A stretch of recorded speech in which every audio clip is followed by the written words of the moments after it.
Of all the terms associated with the gaming industry, blockbuster, immersive, high-octane, etc., one that anyone on the consumer side will have a million stories to go alongside is failure. Whilst it didn't used to be associated with gaming across the 90s and 2000s, the 2010s saw the proliferation of broadband connections, post-launch patches, games receiving updates months or years after hitting retail. And it didn't take long for companies to exploit that. Where in decades gone by, you had to nail the final build of your game, had to make sure as many bugs and glitches were quashed, now you can just release a day one patch or otherwise get round to it when it's more feasible. As mentioned, this is an issue endemic to the current generation, and it lay the groundwork for some monumental failures to eventually take all the blame. Some were sticks that broke our collective backs, shouldering so many half-baked releases in a row, and others are straight up dog piles of obviously unfinished assets being impossible to tolerate. Thankfully, as we're on the cusp of seeing just what the PS5 and Xbox Series X can really do, you want to believe that the industry has learned from all their mistakes so far. I'm Scott from WhatCulture.com, and these are 7 terrible video games that made the industry better.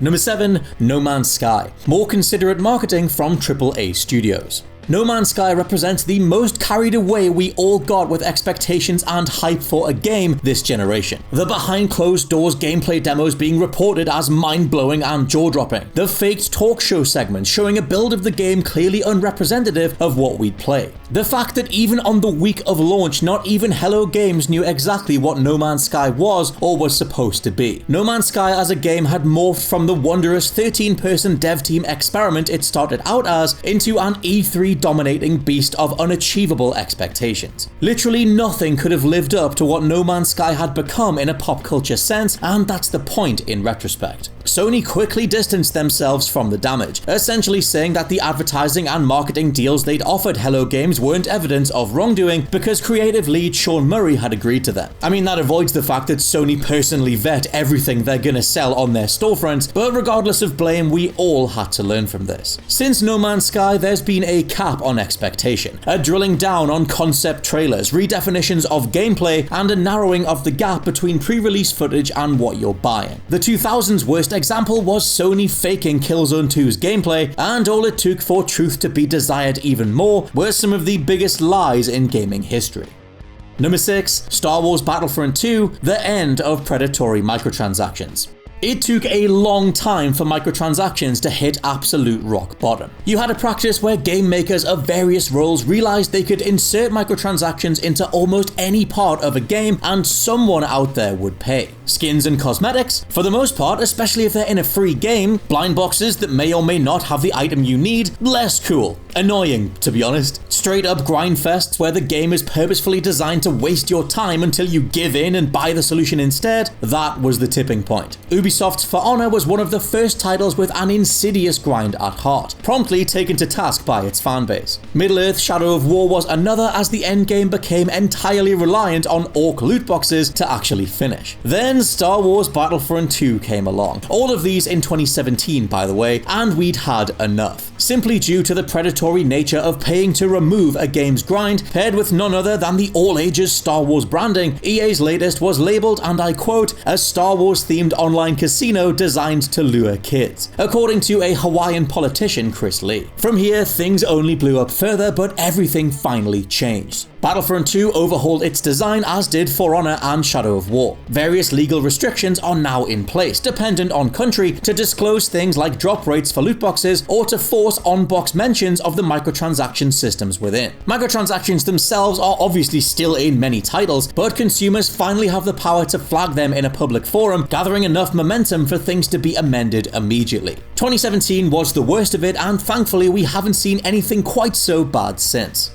Number 5, Sonic Boom. Forced modernization of old school heroes. If there's one thing the industry routinely struggles with, it's modernization of a character designed for a specific timely demographic, then being retrofitted or overhauled for a new audience. We had Crash Mindover Mutant, where the orange marsupial himself suddenly had some very late 2000s tribal tattoos all over his arms. Skylanders snatched up Spyro and turned him into a weirdly angular goblin dragon thing, whilst Bionic Commando reinvented Nathan Rat Spencer as a dreadlocked nu metal singer. Even Dante came back in 2013, but without his iconic red coat, white hair, or even overall personality. The worst of it though, and the one that prompted an apology from Sega, Sonic Boom. Centering more on just how busted and half-baked Sonic Boom was as a game, Sega boss Haruki Satomi released various official statements, noting that the company had lost trust between themselves and fans, that they wanted to, and I quote, win back consumers' trust, and were, quote, dedicated to bringing you quality gaming experiences going forward. Their next move was to ditch this redesigned Sonic altogether, releasing the immaculate fan team developed Sonic Mania as a smoothover. Activision released the Crash and Spyro Trilogy collections alongside Crash Team Racing. Capcom went back to their roots with Resident Evil, losing the increasingly ridiculous direction of Resident Evil 5 and 6 for the confident reimaginings of RE 2 and 3, and Devil May Cry re-embraced the Dante of old, for one of the best entries in the whole series. Number 4, CUSTER'S Revenge, forcing rating systems and treating games as art. This applies to a bunch of titles that royally freaked America's top lawyers and government officials out at the time, but let's focus on the one that wasn't remotely good to play. Because to be honest, the formation of the ESRB was a fascinating thing, with video games before its creation being categorized as toys, and the American Software Publishing Association saying the government didn't want to spend any more time regulating adult video games. It meant that the likes of Mortal Kombat, Doom, Wolfenstein, Night Trap, etc. were quote-unquote being made for kids. Obviously, one look at these things and you knew that that wasn't the case, but clearly video games were in need of an actual regulation system, where all the aforementioned games were actually pretty good with solid mechanics and enjoyable payoffs. Yes, even Night Trap. 1982's CUSTER'S Revenge had long been held up as a truly awful game that should never be given the same categorization as, well, anything. Centering on the attempted rape of a Native American prisoner, yes, really, the ESRB's formation finally came in 1994, but it was after over a decade of certain companies just seeing what they could get away with. There would be envelope pushers after 1994, but with codified age gates and that inbuilt sense of consideration behind what the hell you were making, it elevated and matured the medium like nothing else. Number 3, E.T. Tie-in games are no longer a license to print money. This point has been made at varying times over the years, with the most recent being the initial slate of MCU tie-in games. Captain America, Super Soldier, Thor, and the Incredible Hulk, all of which put Marvel off doing anything other than apps until Spider-Man came along in 2018. Long before that though was E.T., a game assembled in just 5 weeks. Why? Because there was money to be made. Atari were flying very high indeed, and a game licensed off an incredibly popular movie should have been an easy check to cash. Instead, it almost killed the entire gaming industry. Now, you can go do some wider reading on the state of gaming at the time, how the medium was seen as something for children and mostly a way to kill time, but the real takeaway comes from treating consumers like total fools. In this case, E.T. fans, who assumedly would just blindly snap up anything with a recognizable logo. E.T. the game sold like hell. Its remaining copies were buried in the Nevada desert in an attempt to move on, and it would take Nintendo arriving on Western shores with both Mario and Zelda to get half the planet even caring about video games all over again. E.T. will forever be the biggest reminder that just because you have a license to print money in theory, it's never a foregone conclusion. Number 2, Mighty Number 9 and GODUS, the perils of crowdfunding.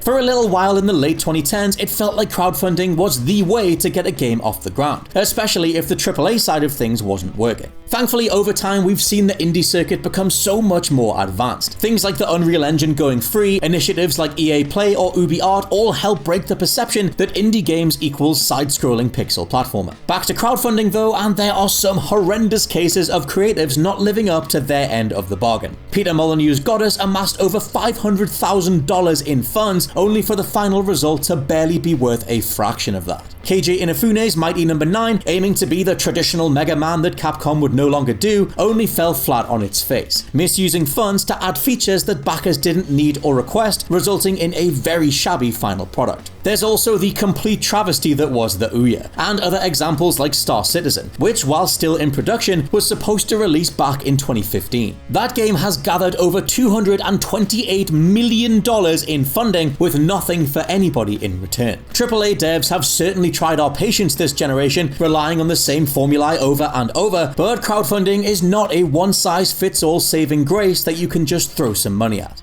And number 1, Ghost Recon Breakpoint. No more unfinished AAA games. You wanted to believe that Ubisoft learnt their lesson with Assassin's Creed Unity, but after an entire generation of homogenized game design, Ghost Recon Breakpoint lives up to its name in the worst way possible. This was just one broken game too many. The hyped and much anticipated title sold next to nothing thanks to a terribly stilted demo, scores of microtransactions, off-feeling physics, and the inclusion of John Bernthal that amounted to a glorified boss fight. Ubisoft would report a 93% fall in operating income, illuminating just how much relying on the same formulas, then churning them out faster and faster, had taken its toll. Thankfully, this was a big enough blow to finally enact some change. Ubisoft apologized to fans and promised that Breakpoint would be overhauled, before delaying Watch Dogs Legion, Gods and Monsters, and Rainbow Six Quarantine so they could actually be worked on with care. It's not only Ubisoft who were reading the tea leaves though. Nintendo, Sony, Bethesda and more all delayed major releases at the close of 2019, including The Last of Us 2, Doom Eternal, Dreams, Animal Crossing and more, to allow for sorely needed development time. At time of recording, we've seen Doom Eternal, Animal Crossing New Horizons and Dreams all released to critical acclaim. Even Ghost Recon Breakpoint has come back swinging, with its Splinter Cell infused deep state expansion all showing it's better for all involved to just give games their necessary time in the oven.